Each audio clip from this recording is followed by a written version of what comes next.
And finally, the last piece of this particular puzzle is we're going to be able to wire that all together.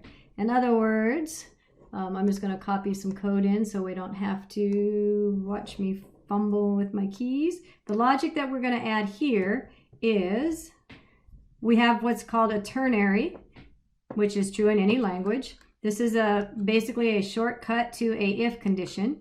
And we are going to remember that we need to filter out our products array to just the match. So whatever the user types in.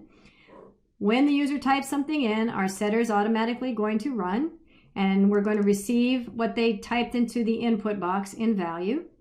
We remember that we're going to set this list underscore list value to that value, but here's the new part.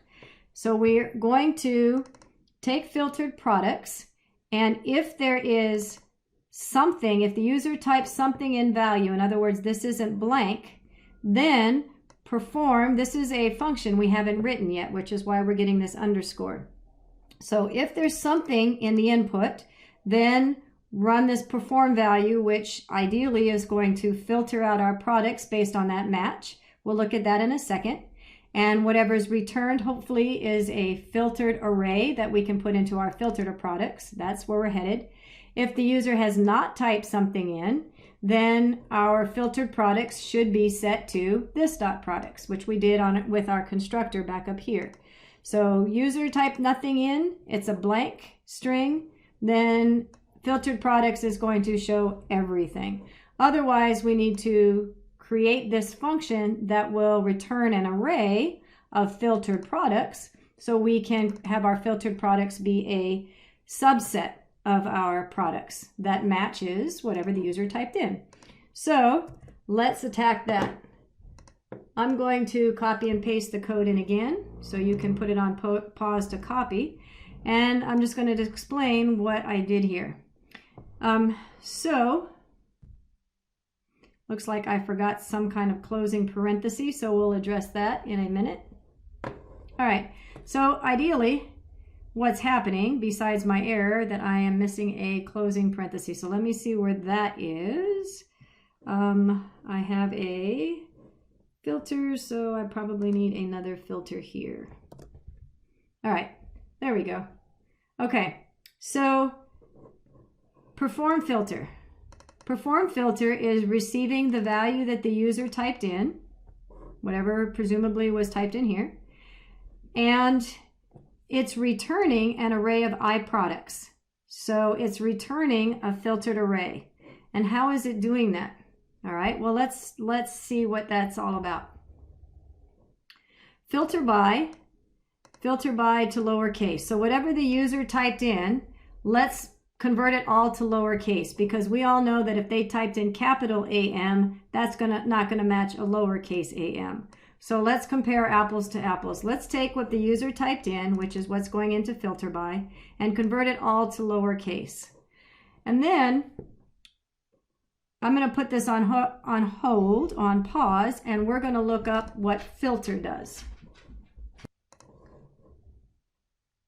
All right, so I've pulled up W3 Schools, and I've pulled up JavaScript array filter method to see what JavaScript array filter method does. And I think you'll see that it's going to come in handy. So looking at W3 Schools, it appears that I have an array, in this case called ages. And if I look at filter, let me see, I'm going to scroll down here and see what it says. Creates an array filled with an array with all array elements that pass a test. So apparently it's returning an array that is passing this test, meaning that it's not returning our original array, it's returning a new array. And I also recognize that it says filter does not change the original array. All right, so what's happening, and I encourage you to go look at this a little bit more in detail than my giving you a quick rundown. The idea here is that filter is going to loop through all elements of the array that it's attached to. So filter is going to take all the ages and run it through this function. In other words, the first element in the array is 32. So filter is going to put 32 into check adult, and it's going to return whether this is true or not. So is age greater than 18? The answer is yes. So there'll be an array that's returned from filter that includes the number 32. So it's a new array with the number 32 in it. Same thing will happen with 33. Is 33 greater than age? Yes, it is. And so there's a new array that now has 32 and 33 in it. 16 does not pass, so that will not be in the new array. And 40 does pass, so that will be in the new array. So when this is completed, when filter has looped through all of the elements in ages, a brand new array is returned that has just the values that passed. So in this case, it's just, in fact, if we do try it yourself, you'll see that it's actually printing out the values. That's what inner HTML is, printing out the array itself. But what you need to think about in terms of what we're about to do is that an array is being returned, a new array is being returned. Can you see this being the filtered products? That a new array is being returned with just the things that have passed this particular test. And we'll make a new test in a minute. The next thing I would encourage you to do in W3 Schools is look up index of. I'm going to put this on pause and pull up index of. All right, so in W3 Schools, I did search for index of method to see what that's doing. And it turns out that index of returns the index from a string in which the string pattern matches. In other words, string, which is this entire string, return the index of, where did you find the word welcome? So where did you find this pattern match? Welcome, or in our case, AM, or rake, as I've been talking about in prior videos. And in this case, welcome is being returned at 0, 1, 2, 3, 4, whatever it is, 5, 6, I'm not going to count on, but wherever welcome matches, it's going to return this array element. But then notice that the method returns -1 if the search was not found. And so if we had the word dog in here, for example, n would be -1 because it's not found in this string. So with those two ideas in mind, let's look back at the function I just copied and pasted for you.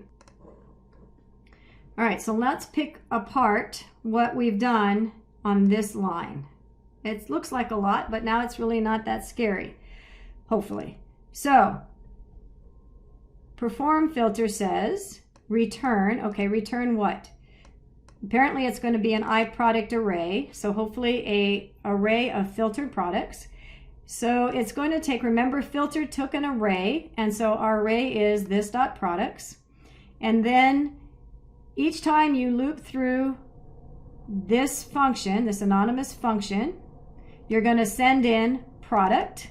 So remember, product is an object that has the product name and it has release date and code and all of that.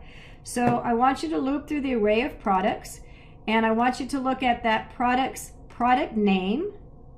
First thing you're going to do is convert it to lowercase. So we're comparing apples to apples, just like we did here. So we made filter by lowercase, and we're also making our product name lowercase. So we're comparing the two values to be the same. And then I want you to look to see if that message filter by, whatever was input into the input box, is that in product name. Okay, so look in product name, convert it to lowercase, and then check to see if the string that was input in our input box is inside of product name.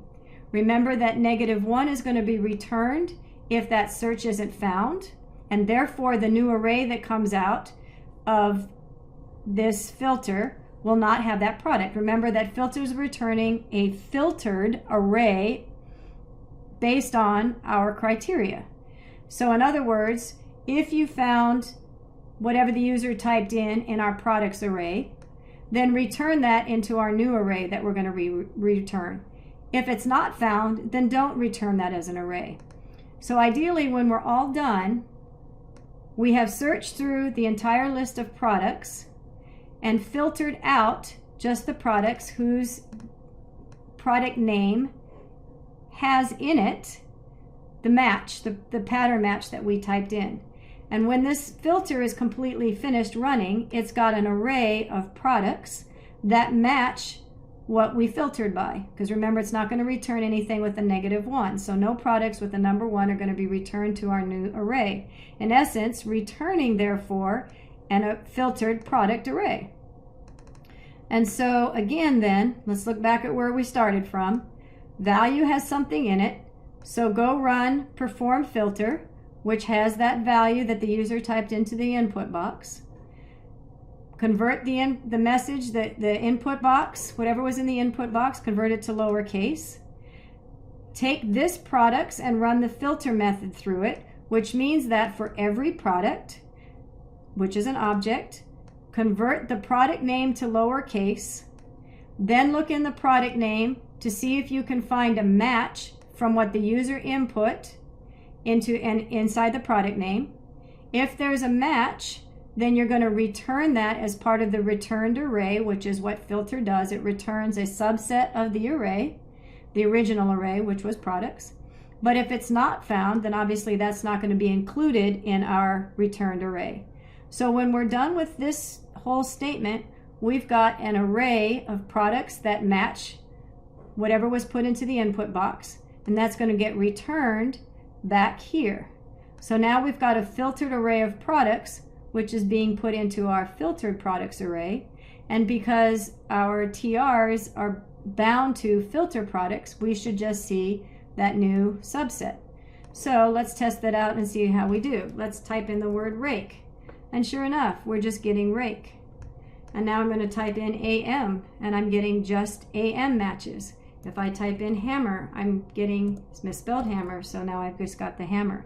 So now we've effectively got our, or successfully got our filter to work.